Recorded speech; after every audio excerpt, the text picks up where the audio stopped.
Okay, so it's going to come time eventually that there's going to be a little dog that runs into this. Always.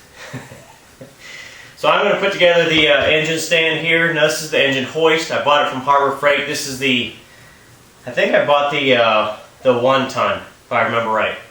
People had said that the 3/4 ton or the half ton or the smaller one really doesn't work very well, so I bought the upgraded one.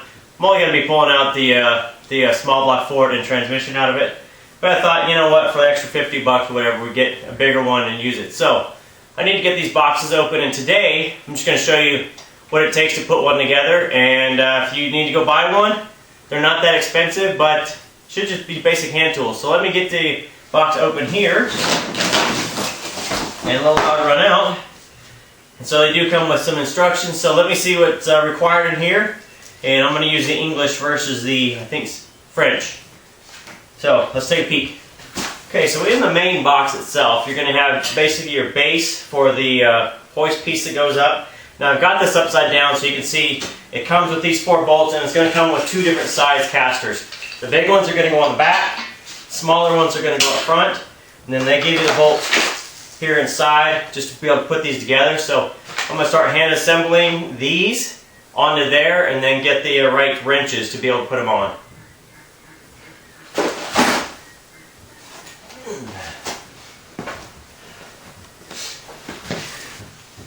Okay, so once the casters are on, you're going to be able to flip this over. So obviously these are the front, and this tubing actually is threaded for the nuts. So this is just going to take a 14mm socket or ratchet or however you want to tighten them down.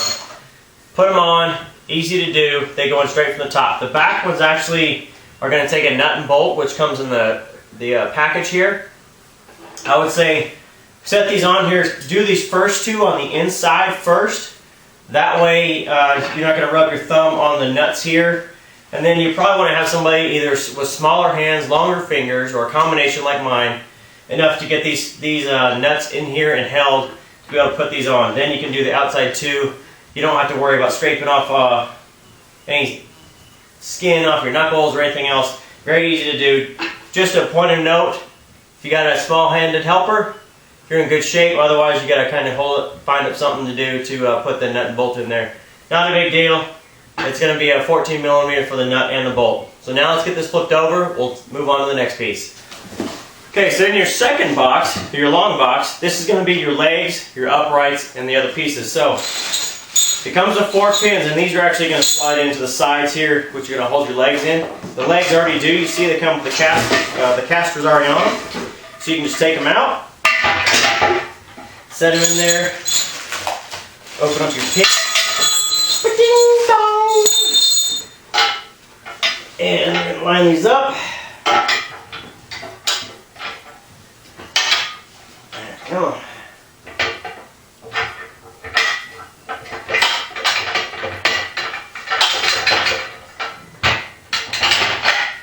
Like that, 1. 2 in a second.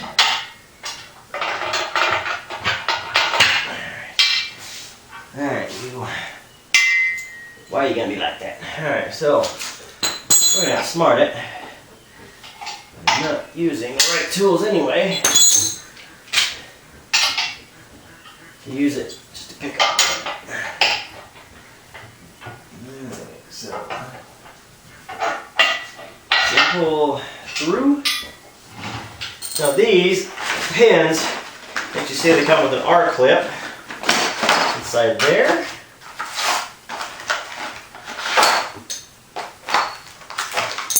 Now a knife, use a wrench. Wrenches can be hammers, knives, whatever you need. Now that I got these 2 out of there. Alright, so there's a pin. So that will go into hole here.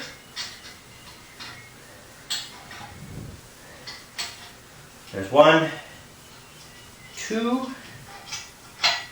Now I need to do the other side. So obviously put the leg in, 2 pins, R-clips there, and then I can move on to the uprights. Alright, so the next piece is going to be your upright. Now this bolts on to the main frame. It's going to have 2 bolts to it. Now they're going to be part number 8 according to the manual. Now those are a 14 millimeter by 100 millimeter length. They're going to take a 22 millimeter socket and wrench combo. Just one on the top and the bottom, tighten them down. Before you set this on here, put the 2 bolts in here. Set it down on there and get it to fit it, and that way it won't tip over and fall off if the bolts are in. So then you can just use maybe some light hand pressure here, and then just use the washer and nut on the bottom to start securing. Once you have those tightened down, you're going to move on to the next piece of it. Alright, so the next pieces there are going to be your supports. Now they're going to go in the top below the pin here, so you got a hole, and then they're going to mount to here. According to the diagram, on the top at least, is going to be number 16 bolt. Now this is going to be a 16 millimeter by 110 millimeter long. It's going to be nut and bolt. So I'm going to put one of these up here, put it through, I'll go through, I'll put my other one here, down, and then I'm going to hand start it. Now I'm doing the top instead of the bottom first. If I do the bottom, then I've got to worry about fighting it this way. It's going to try to fall either way. If I do it from the top, it's at least supported. And then on the bottom, let's see, what is going to go on the bottom? A bolt number 15 on each side, which is going to be 16 by a 100 millimeter long. So get 2 of those out, 16 by 100s right here. Now these are all labeled in the diagram unless you drop them out in the package. And there's going to be 2 different size nuts and washers. Now you should see there's a smaller washer and a bigger washer obviously, so by doing those, it'll be alright if you just keep an eye on which ones you're using. Yeah, of course.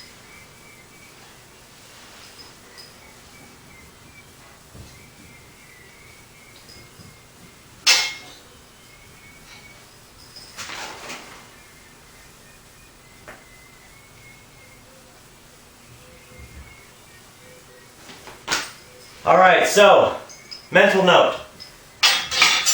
Those go in the back. So they go back here, which makes a lot more sense, because they actually will fit back here. Come on.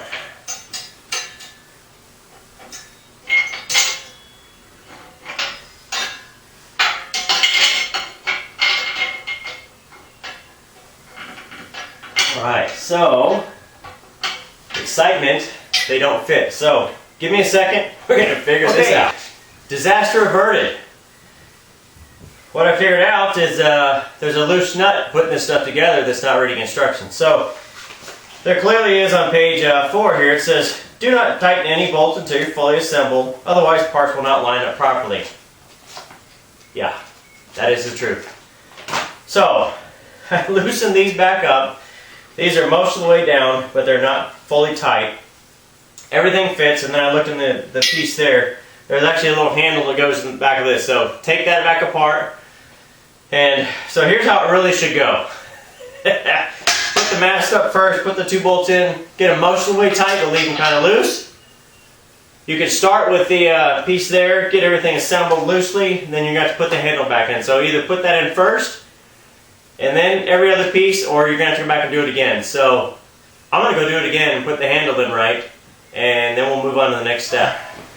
Alright, so I left everything kind of loose on that, and then I'm going to go ahead and put this on this next piece.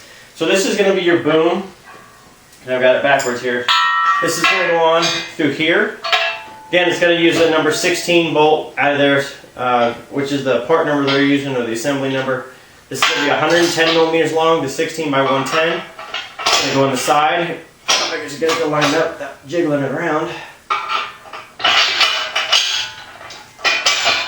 It will go in, and then you can just let it kind of rest as it sits there.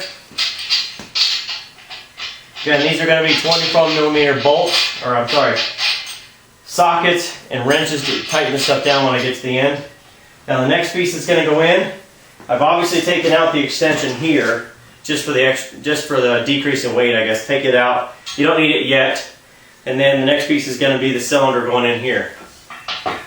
Okay, so I'm going to start by putting in the top here. So I'm going to set this down. Now I'm going to rest this just up on my shoulder. Makes it a little bit easier. Yo, let me pick this up. Now this is going to go in. This is the number, alright, I think it's the 11 out of here. It's an 80 millimeter. It's a 14 millimeter, so we'll use the 22 millimeter sockets. Put it in. That'll go through. This point here, you can just put it on.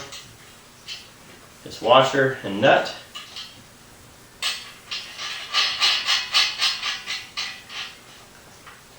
And now you can start lowering this down. So this actually is going to have a front and back. There's a label here that's going to go out. It says the 8-ton long run jack. And then you can also notice this is where your turning point is to lower the jack down to decrease the pressure. So you want to make sure that that's facing out versus in. And then you can just set this down almost in place there and relieve the pressure off your shoulder and fingers. Now we're going to move on to putting the bottom one in. Okay, so now I've got the boom all attached. I've got it at least hand tightened on top and bottom. So I did actually have to turn this to be able to make sure the bolts would go in. So you can see this is out coming out to the side. Same with the fastener, I don't know what you want to call it. The piece. The piece that makes the thingy go up and down. It's out to the side. So the label's out. And at this point you can use your handle to jack this up or down. And then you can put in your last piece. So I need to put the boom in here. I only have one bolt and nut and washer, which is good because that's what the instructions say. And I'm just going to slide it in, tighten it in, and then I've got to put all the pieces together and tighten them down. And then it's all assembled. Okay, so one last note about this. Now once you put all your fasteners in, it goes all together easily.